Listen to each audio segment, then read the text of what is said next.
Zethkar adjusted his viewing screen one final time and stepped back to examine his life's work.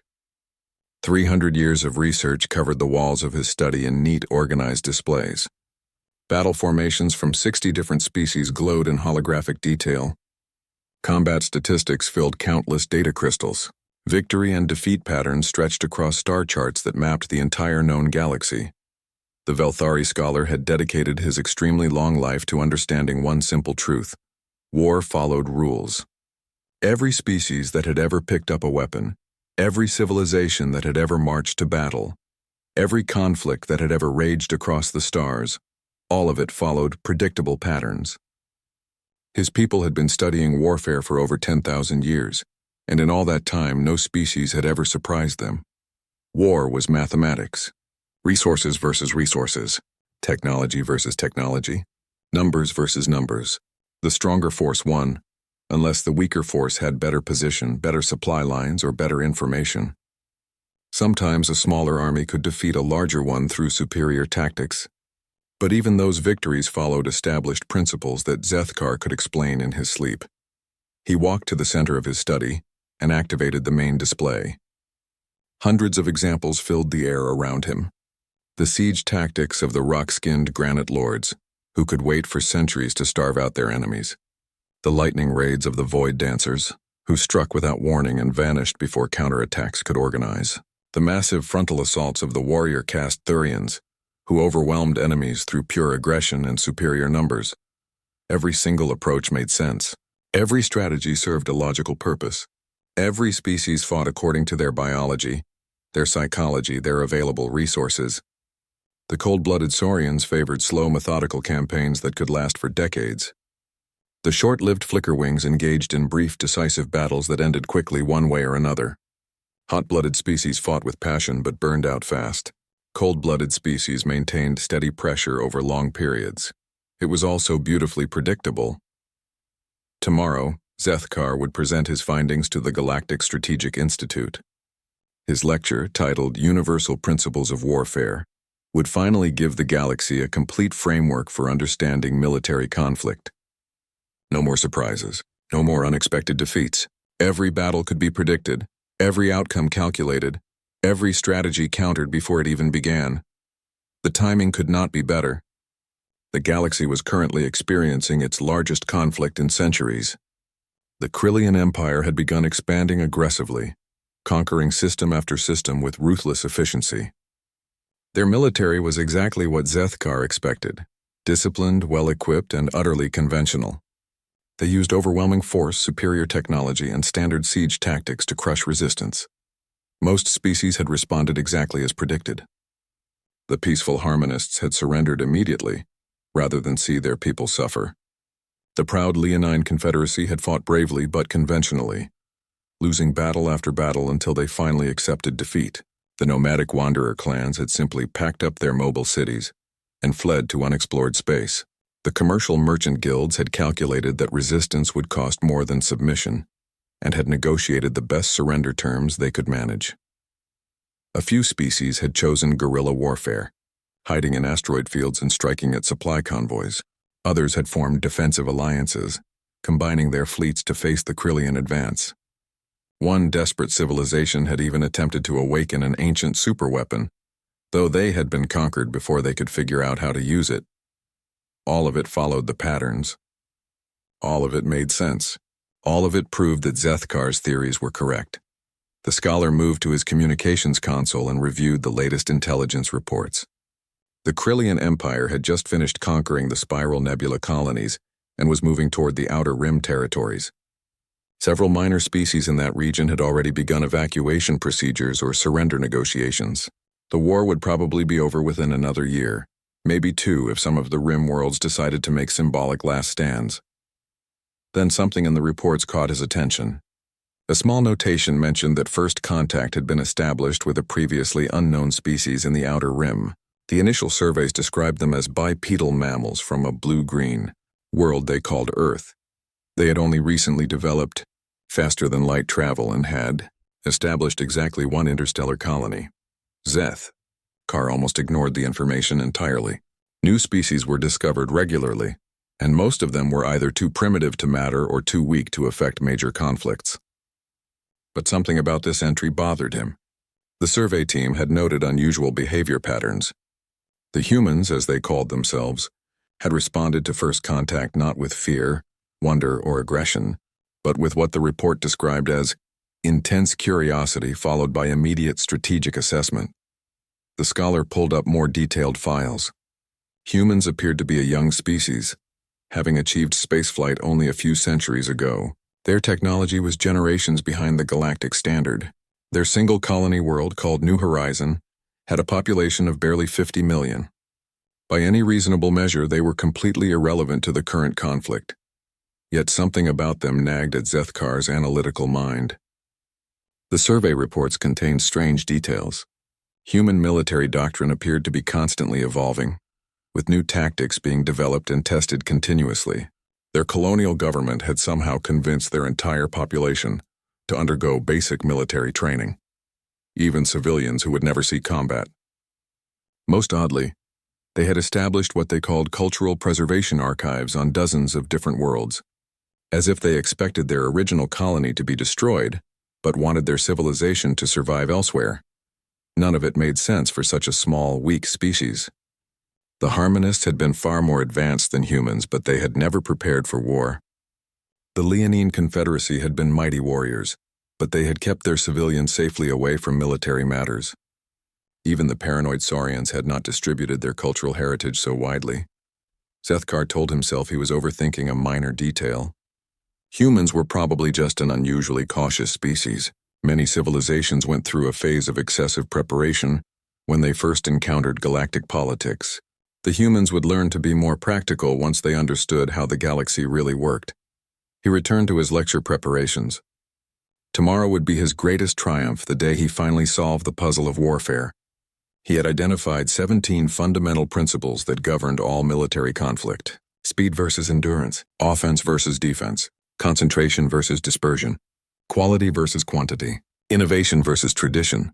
Every battle in galactic history could be understood through these principles. Every future conflict could be predicted by applying his framework.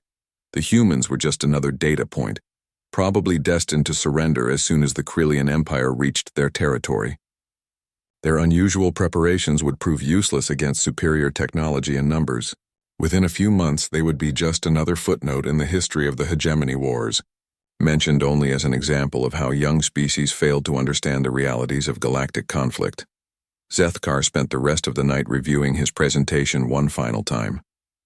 Everything was perfect. Every example was clear. Every principle was supported by overwhelming evidence. His framework would revolutionize military science and establish him as the galaxy's greatest strategic mind. He had no way of knowing that within 6 months, every single one of his theories would be proven wrong by a species he had dismissed as irrelevant. He had no way of knowing that the humans were about to teach the galaxy what war really meant. The lecture had gone perfectly. For 3 hours, Zethkar had presented his universal principles of warfare to an audience of the galaxy's finest military minds. The response had been overwhelming. Generals from a dozen species had praised his work. Strategic institutes from across civilized space had requested copies of his research. Academic honors had been promised. His reputation was secure. That had been 4 months ago. Now, as Zethkar stared at the tactical display showing the human colony of New Horizon, he wondered if he understood anything about war at all. The Kryllian Empire had reached human space exactly when predicted. Their 15th Fleet, commanded by the experienced Admiral Krikstal, had approached New Horizon with standard overwhelming force. 60 capital ships, 300 support vessels, and enough firepower to crack a planet's crust. It should have been a routine subjugation mission, the kind the Kryllians had performed hundreds of times before. Zethkar had requested assignment as military observer specifically to see how his theories applied to this unknown species. He expected to witness a textbook example of asymmetric warfare failure. The humans would probably attempt some desperate resistance, fail quickly, and then surrender. It would be a useful case study for his next research paper. Instead, he had watched something that made no sense at all. When the Kryllian fleet arrived in the New Horizon system, they had broadcast the standard surrender demand. Every civilized species knew how this worked. The defending force would evaluate their chances, realize they were hopelessly outmatched, and either surrender immediately or attempt a symbolic resistance before inevitable defeat. The humans had responded with a simple message: "We decline." Not a negotiation attempt, not a request for terms, not even defiance or anger, just a polite refusal, as if they had been offered a dinner invitation instead of conquest. Then they had done something unprecedented. Within hours of the Krillian arrival, civilian transport ships had begun launching from New Horizon. Zethkar initially assumed this was a standard evacuation, the kind that many species attempted before hopeless battles. But the destinations made no sense. Instead of fleeing to distant safe systems, the human transports were heading to every other human settlement in the galaxy. The Velthari scholar had pulled up intelligence files on human colonies. There were only 17 of them, small outposts scattered across the outer rim. Most had populations under 1 million. None had significant military defenses. By any logical measure, spreading their civilians across these vulnerable targets would only ensure that more humans died when the Krillians eventually conquered everything. But that was not the strangest part. The humans were not just evacuating civilians from New Horizon. They were evacuating civilians to New Horizon. Transport ships from the outer settlements were arriving constantly, bringing more people to the doomed colony world. Men, women, children, elderly individuals who could barely walk, all of them heading directly toward the approaching Krillian fleet. Admiral Krixtal had been as confused as Zethkar. Standard procedure called for demanding the evacuation ships surrender for processing, but the ships were moving in all directions. Some were leaving the system, others were entering it. The humans seemed to be shuffling their population randomly, as if they could not decide whether to fight or flee. The Krillian admiral had decided to wait for the chaos to settle before beginning his attack. This was a mistake that would haunt him for the rest of his short life. While Krixtal waited for the human evacuation to end, Zethkar studied the transport patterns more carefully. Slowly, a picture emerged that chilled him. The humans were not evacuating randomly. They were redistributing their entire population. Every human civilian was being moved away from New Horizon and spread across 17 different worlds. At the same time, every human with military training, scientific expertise, or industrial experience was being moved to New Horizon. In less than a week, the humans had transformed their original colony from a normal civilian settlement into something the galaxy had never seen before, a world with no non-combatants. Every person on New Horizon was now either a soldier, an engineer, a scientist, or a technician. They had created a planet-sized military base populated entirely by people who could contribute directly to its defense. But they had also done something else. By spreading their civilians across 17 worlds, they had made their species almost impossible to eliminate. Even if the Krillians conquered New Horizon and hunted down every other human settlement, they would need 17 separate military campaigns to destroy humanity completely. The humans had turned their weakness into a strange kind of strength. When Admiral Krixtal finally attacked, he discovered that this was only the beginning of human strangeness. The humans fought like no species Zethkar had ever studied. They had inferior technology, smaller numbers, and no hope of victory. But they fought as if none of those facts mattered. Worse, they fought as if they actually believed they could win.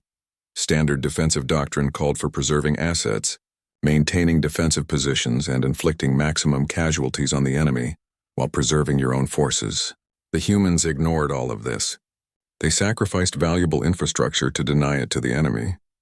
They converted civilian facilities into weapons. They turned their entire planet into a trap. Most disturbing to Zethkar's logical mind was the emotional intensity of human combat. Every other species he had studied approached warfare as a necessary task, like farming or construction. Something unpleasant but unavoidable that had to be done efficiently and quickly. The humans fought as if the battle was the most important thing that had ever happened in the history of the universe. They took insane risks that should have resulted in quick defeat. Human pilots flew suicide missions against Krillian capital ships, not because they were ordered to, but because they volunteered. Human ground forces held positions that could not be held, fighting with weapons that should not have worked, achieving victories that mathematics said were impossible. Individual human soldiers regularly defeated superior numbers of Krillian warriors. Human commanders made tactical decisions that violated every principle of military science, and somehow those decisions worked. Human engineers turned mining equipment into artillery, converted factories into fortresses, and created weapons from civilian technology. The battle for New Horizon lasted 4 months. According to Zethkar's calculations, it should have ended in 4 days. The Krillian 15th Fleet had every advantage except one. They were fighting an enemy that refused to lose. When New Horizon finally fell, Admiral Krixtal had lost 80% of his fleet. The planet was uninhabitable. The human defenders were dead. But somehow Zethkar felt like the humans had won anyway. The official reports would list the Battle of New Horizon as a Krillian victory. Territory had been conquered. Enemy forces had been eliminated. Military objectives had been achieved. But Zethkar had watched the faces of the surviving Krillian officers. They looked like soldiers who had won a battle they never wanted to fight again. Worse, intelligence reports were already coming in from the 17 human settlements. Instead of mourning their defeat, the scattered human populations were analyzing it.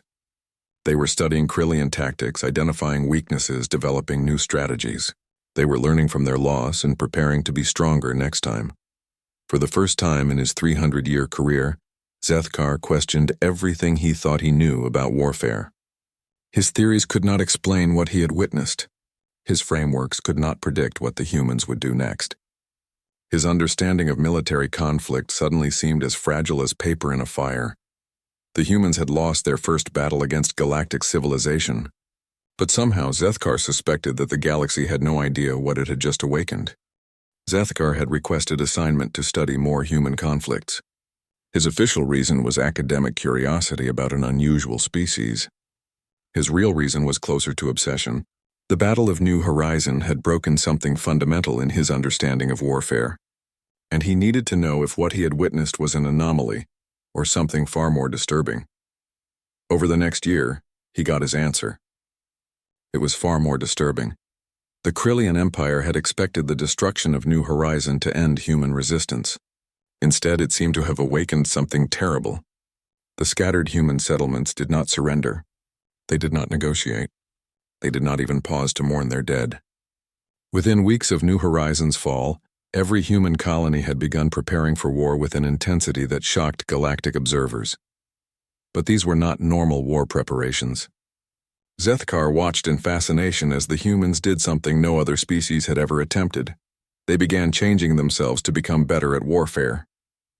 Not just their tactics or their technology, but their entire civilization. Human children started learning military history alongside mathematics. Human scientists abandoned civilian research to focus on weapons development. Human artists created propaganda that somehow boosted morale across multiple star systems. Human merchants reorganized their trade networks to support military logistics. Even human religious leaders began preaching sermons about the moral necessity of armed resistance. Other species maintained the same basic approach to conflict throughout their entire history. The warlike Thurians had fought the same way for 10,000 years. The defensive-minded Granite Lords had used identical siege tactics since their first interstellar war. The nomadic Wanderer clans still used the hit-and-run strategies their ancestors had developed on their homeworld. Humans seemed incapable of fighting the same way. Twice, Zethkar observed the defense of the mining colony called Iron Ridge. The humans had learned from New Horizon's destruction and completely changed their approach. Instead of converting the entire planet into a fortress, they evacuated most of the population and infrastructure, leaving behind only a small force equipped with mobile weapons and guerrilla supplies. When the Krillian Third Fleet arrived expecting another brutal siege, they found almost nothing to attack. The humans had transformed Iron Ridge into a ghost world, empty except for hidden defenders who struck without warning and vanished before retaliation could be organized. The Krillians spent 6 months hunting shadows while human raiders destroyed their supply lines and picked off isolated ships. The Empire eventually declared Iron Ridge conquered, but they never actually controlled it. Human guerrillas continued operating from hidden bases, making the system too dangerous for normal Krillian use. It was a victory that felt like defeat, a conquest that provided no benefit. At the agricultural world of Green Valley, the humans tried yet another approach. This time they turned their entire population into a weapon, but not through military training. Instead, they began what they called cultural warfare. Every human on Green Valley became a storyteller, sharing tales of human courage and Krillian brutality with anyone who would listen. The stories spread throughout the galaxy faster than military intelligence could track them. Tales of New Horizons' heroic last stand, songs about human pilots who chose death over surrender, poems about the children who had been evacuated to safety, while their parents died defending their homes, art that somehow made the human cause seem noble, and the Krillian Empire seem monstrous. Zethkar had never seen anything like it. The humans were fighting a war for the minds and hearts of galactic civilization, turning their defeats into symbols of resistance and their suffering into inspiration for others. Species that had surrendered to the Krillians without resistance began questioning their decisions. Neutral systems started providing covert aid to human refugees. Even some Krillian citizens began expressing doubts about their empire's expansion. But the most disturbing development came at the research station called Deep Thought. The humans had established this outpost specifically to study galactic military history and develop new tactical theories. When the Krillian 7th Fleet arrived to destroy it, they found something unprecedented. Humans who had become experts on Krillian warfare. The defenders of Deep Thought did not just fight the Krillians. They fought them using improved versions of Krillian tactics. Human commanders anticipated every Krillian strategy and had developed specific counters for each one. Human engineers had reverse-engineered captured Krillian weapons and built better versions. Human psychologists had studied Krillian military culture and found ways to exploit its weaknesses. For the first time since the war began, a Krillian fleet was completely destroyed. Not damaged or defeated, but utterly annihilated. The humans had learned to fight Krillians better than Krillians could fight themselves. Admiral Vextar, the surviving Krillian commander, sent a report that Zethkar would never forget. "We are not fighting a normal enemy. These humans adapt to us faster than we can adapt to them. Every battle teaches them something new. Every defeat makes them stronger. I fear we have awakened something that will not stop until we are destroyed." The report was classified and the admiral was reassigned to a desk job, but word spread through military channels anyway. Krillian officers began requesting transfers away from human space. Recruitment for human theater operations dropped dramatically. Morale problems appeared in previously reliable units. Meanwhile, the humans continued evolving. They developed new weapons based on Krillian technology. They created new tactical doctrines that combined the best elements from dozens of different species. They established communication networks that allowed their scattered colonies to coordinate perfectly, despite being separated by hundreds of light years. Most unnervingly to Zethkar's analytical mind, they began fighting for reasons that made no logical sense. Other species fought for territory, resources, survival, or political advantage. Humans fought for abstract concepts like freedom and dignity and the right to exist. They fought harder to defend these intangibles than most species fought to defend their homeworlds. The Battle of Last Hope exemplified this incomprehensible human approach to warfare. The colony had no strategic value, no useful resources, and no military significance. It was a small farming settlement populated mostly by elderly humans and children too young to fight. When the Krillian Empire attacked it, any rational species would have evacuated or surrendered. Instead, the humans turned Last Hope into a symbol. They declared that this worthless farming world represented everything they were fighting for: the right of innocent people to live in peace, the right of children to grow up free, the right of the elderly to die with dignity. They poured military resources into defending a target that was not worth defending, simply because they had decided it meant something important. The battle lasted 8 months. The Krillians eventually won, but at such a cost that they abandoned their entire campaign in that sector. More importantly, the defense of Last Hope inspired human allies throughout the galaxy. Species that had been neutral began providing open support. Some even began adopting human tactical innovations for their own use. Zethkar realized that he was watching something unprecedented in galactic history. The humans were not just fighting a war. They were changing the nature of warfare itself. They were teaching other species that defeat was not permanent, that inferior technology could be overcome, that small forces could achieve impossible victories through pure determination. The Krillian Empire had started this war expecting to add human space to their territory. Instead, they found themselves fighting an enemy that grew stronger with every battle, learned faster than they could adapt, and refused to accept any outcome except total victory. For the first time in centuries, the Krillian advance had stopped, not because they lacked the strength to continue, but because they were beginning to fear what the humans might become if the war continued much longer. Zethkar's original framework for understanding warfare lay in ruins. He was starting to suspect that humans did not wage war according to any logical system at all. They seemed to approach each conflict as if they were inventing warfare from scratch, free from the limitations that constrained every other species in the galaxy. The thought both terrified and fascinated him. What were the limits of human military potential? How far could they evolve? What would they become if they were pushed to their absolute breaking point? He was about to find out. The siege of New Geneva would haunt Zethkar for the rest of his very long life. Not because of the violence, though the violence was terrible. Not because of the casualties, though the casualties were unprecedented. But because of what he witnessed humans become when they faced complete extinction. New Geneva was humanity's newest and largest colony, home to nearly 200 million people. It had become the unofficial capital of human space after New Horizons' destruction, the center of human government, culture, and military coordination. The Krillian Empire had assembled their largest fleet ever to destroy it, 500 warships carrying enough firepower to sterilize continents. Zethkar had expected to witness the end of human resistance. No species could survive the loss of their primary world. The humans would finally break under impossible pressure and either surrender or fight a final, hopeless battle before extinction. Either outcome would prove that his original theories about warfare were fundamentally correct. Every species had limits, even humans. He was wrong about everything.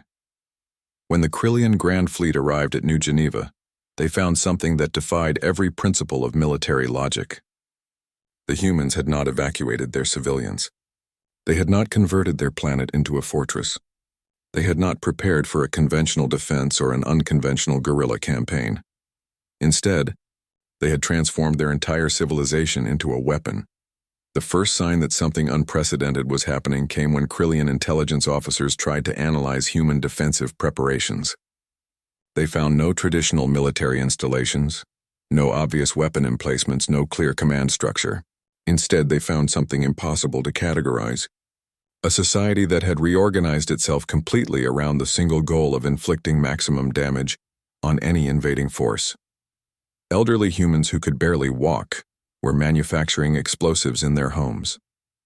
Children too young for military service were running intelligence networks that somehow infiltrated Krillian communication systems. Scientists had abandoned all civilian research to focus exclusively on weapons development. Artists were creating propaganda that boosted human morale, while simultaneously demoralizing Krillian troops. Teachers were instructing their students in sabotage techniques alongside traditional subjects. Most disturbing to Zethkar's orderly mind, none of this was happening through military command or government coercion. The transformation was voluntary, emerging from some collective human decision that he could not comprehend. 200 million individuals had simultaneously chosen to subordinate everything they were to the war effort. The actual siege began with standard Krillian tactics, orbital bombardment to destroy obvious targets, followed by landing operations to secure key positions. But there were no obvious targets to destroy, and no key positions to secure. The humans had distributed their defensive capabilities so thoroughly that every city block became a potential military installation, every civilian building a possible weapons factory, every human citizen a potential combatant. Krillian forces found themselves fighting an enemy that was everywhere and nowhere simultaneously. Human resistance came from sources that made no tactical sense. Hospitals that had been converted into ammunition factories. Schools where children operated anti-aircraft weapons between math lessons. Libraries that concealed command centers behind walls of books. Shopping centers that had become miniature fortresses defended by shopkeepers who fought like professional soldiers. The most unsettling aspect was the human attitude toward their own casualties. Every other species Zethkar had studied treated military losses as regrettable necessities to be minimized whenever possible. Humans seemed to view their own deaths as acceptable costs in some larger calculation that he could not understand. Human defenders did not retreat when positions became untenable.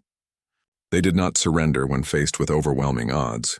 They did not even seem to fear death in any conventional sense. Instead, they fought with a desperate intensity that somehow made them more effective as their situation became more hopeless. Seth Carr watched human soldiers hold impossible positions, not because they thought they could win, but because their sacrifice would buy time for other humans to prepare better defenses.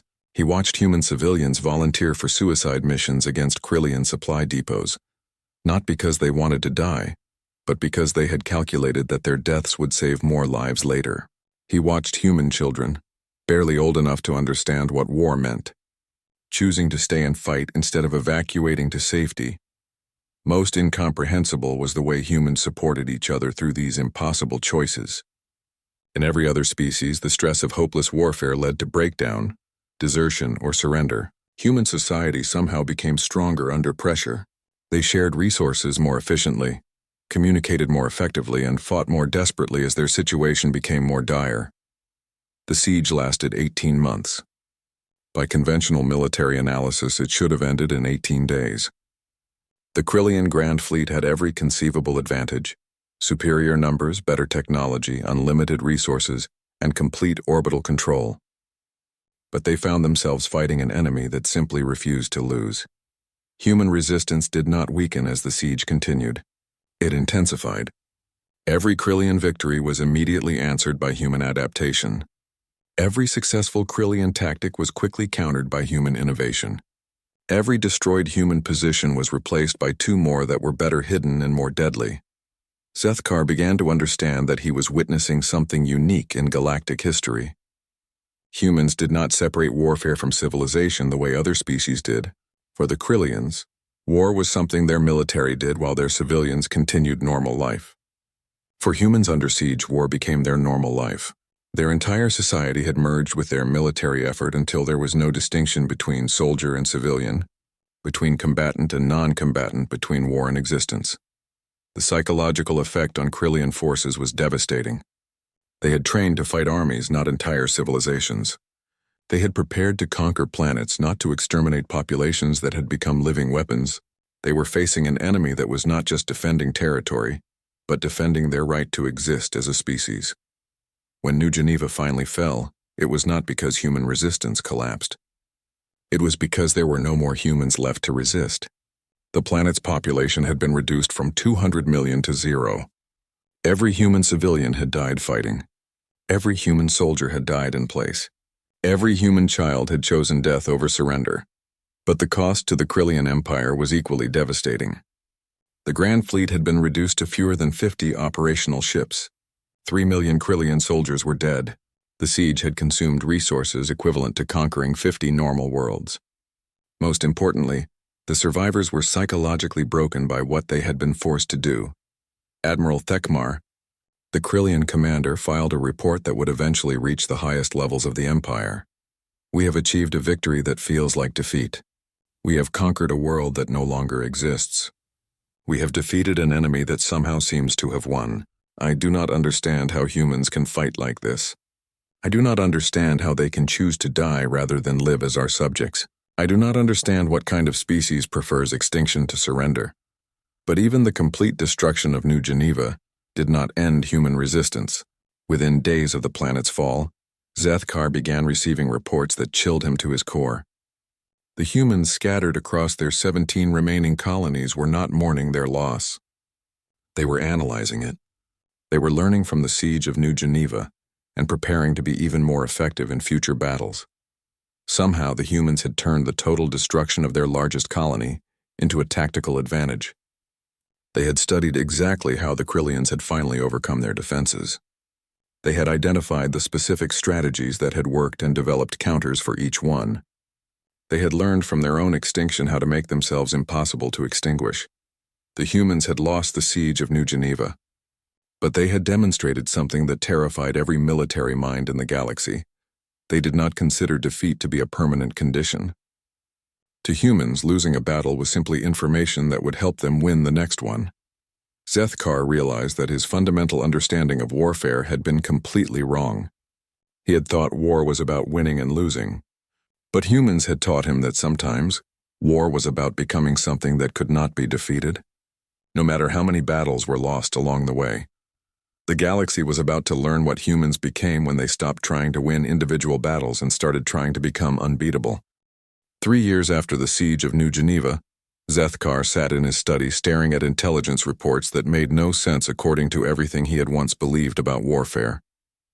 The Krillian Empire, which had seemed invincible at the start of the Hegemony Wars, was in full retreat. Their fleets were scattered. Their territories were in rebellion. Their government was collapsing under the weight of military failures that should have been impossible. The humans had won, not through superior technology or overwhelming numbers, but through something far more disturbing. They had won by becoming something the galaxy had never seen before, a species that treated warfare as a form of evolution, constantly adapting and improving until they became unbeatable. The turning point had come not through any single great battle, but through the accumulated weight of countless small victories that should have been defeats. After losing New Geneva, the remaining human colonies had continued fighting with an intensity that defied rational explanation. But they were no longer fighting to defend specific territories or populations. They were fighting to perfect the art of war itself. Every human settlement that fell taught the survivors something new. Every tactical failure became the foundation for tactical innovation. Every strategic defeat provided information that made future strategic victories possible. The humans had turned their entire species into a learning machine focused on the single goal of becoming better at warfare than anyone else in the galaxy. Zethkar had watched this transformation with a mixture of fascination and horror. The humans began developing tactics that had never been seen before. They created weapons from materials that other species had never considered weaponizing. They found ways to win battles that they should have lost by every mathematical calculation. More disturbing was their effect on other species. Human tactics spread throughout the galaxy like a virus, adopted by civilizations that had previously been easy prey for the Krillian Empire. The defensive strategies that humans had developed through bitter experience were copied by dozens of other species. The psychological warfare techniques that humans had invented began appearing in conflicts throughout civilized space. But the humans did not stop with military innovation. They began changing themselves in ways that went beyond tactics and strategy. Human children grew up learning not just mathematics and literature, but pattern recognition, strategic thinking, and adaptive problem solving.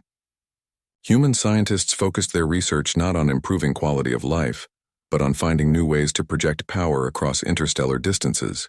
Human artists created works that somehow boosted military effectiveness in ways that no other species could explain or duplicate. Most unnervingly, humans began displaying capabilities that seemed to violate basic principles of biology and psychology. Human soldiers fought more effectively when they were outnumbered, as if impossible odds somehow made them stronger. Human commanders made better tactical decisions when they had less information, as if uncertainty improved their judgment. Human populations became more unified and determined as their situation became more desperate, the opposite of what happened to every other known species. Zethkar had tried to analyze these developments using his original theoretical frameworks, but they explained nothing. Humans did not fight according to any recognizable pattern. They seemed to approach each conflict as if they were inventing warfare from basic principles, unconstrained by the limitations that governed every other species in the galaxy. The final collapse of Krillian resistance had come not through human conquest, but through human influence. As word of human tactical innovation spread throughout the galaxy, species that had been conquered by the Empire began applying human strategies to their own resistance movements. Rebellions that should have been easily suppressed became impossible to contain. Garrison forces that should have maintained order found themselves fighting enemies that had learned to fight like humans. The Krillian Empire discovered that they were no longer fighting just humans. They were fighting human ideas that had infected every population they had conquered. Their subjects had learned human lessons about adaptation, determination, and the refusal to accept defeat as permanent. The Empire found itself facing dozens of different species that all fought with human tactical doctrine and human psychological intensity. When the final Krillian fleet surrendered, it was not to human forces but to a coalition that included representatives from 60 different species. But everyone understood that the coalition existed only because humans had taught the galaxy how to win against impossible odds. The victory belonged to humanity, even though humans had provided only a fraction of the actual military forces involved. In the aftermath of the war, Zethkar attempted to write a new analysis of human military capabilities, but every time he thought he understood their approach to warfare, reports would arrive of humans doing something unprecedented. They had not just won the hegemony wars. They had fundamentally changed what warfare could be. Other species celebrated their victory and then returned to normal life. Humans seemed incapable of returning to normal life. They continued developing new tactical theories, new strategic doctrines, new ways of organizing society for maximum military effectiveness. They acted as if the hegemony wars had been merely the first test of human potential, not the final demonstration of human capability. But the most disturbing discovery came when Zethkar interviewed human veterans about their experiences during the war. He expected to find soldiers proud of their victories, grateful for their survival, eager to enjoy the peace they had won. Instead, he found individuals who seemed genuinely troubled by what they had become. Human commanders who had won impossible battles spoke with regret about the decisions they had been forced to make. Human soldiers who had survived desperate fights mourned the friends they had lost. Human civilians who had supported the war effort questioned whether the cost of victory had been worth paying. The humans were not celebrating their transformation into the galaxy's most effective military force. They were disturbed by it. They understood better than anyone else what they had sacrificed to achieve their victories. They knew exactly what they had become, and they were not entirely comfortable with that knowledge. This revelation led Zethkar to his final, most important insight about human warfare. Humans were not naturally violent or aggressive. They were naturally adaptive. Their talent for warfare came not from enjoying conflict, but from their unlimited capacity to become whatever circumstances required them to become. They had become perfect warriors because the alternative was extinction, not because warfare was their preferred state of existence. Now that the immediate threat was over, humans faced a choice that no other species had ever confronted. They had developed capabilities that made them effectively unbeatable in military conflict. But they had also retained enough conscience to be horrified by their own potential for destruction. They were powerful enough to conquer the galaxy, wise enough to know that conquest would destroy everything they had fought to preserve. Zethkar's final report reached a conclusion that would have seemed impossible when he began his research. Humans represented something genuinely new in galactic evolution, a species capable of unlimited adaptation while retaining the moral framework to choose restraint. They were not conquerors who had learned to be warriors. They were guardians who had learned to be unbeatable when the things they guarded were threatened. The galaxy now looked to humans as the ultimate military authority. But Zethkar understood that humanity's greatest strength was not their ability to wage war. It was their ability to choose when not to wage war, despite having become capable of winning any conflict they chose to fight. He burned his original treatise on the universal principles of warfare and began working on a new manuscript. War as Human Expression, a Study in Controlled Infinity. His new thesis was simple. Humans had not just mastered warfare. They had transcended it, becoming something that could wage perfect war while choosing perfect peace. The final line of his new work would become famous throughout the galaxy. I thought war was about winning and losing, but humans taught me that sometimes war is about choosing who you become, and they chose to become something the galaxy had never seen before. A species capable of any necessary action, restrained only by their own conscience. Humanity had not just won the hegemony wars, they had evolved beyond the need for victory, becoming something more dangerous and more valuable than conquerors. They had become protectors who could not be defeated.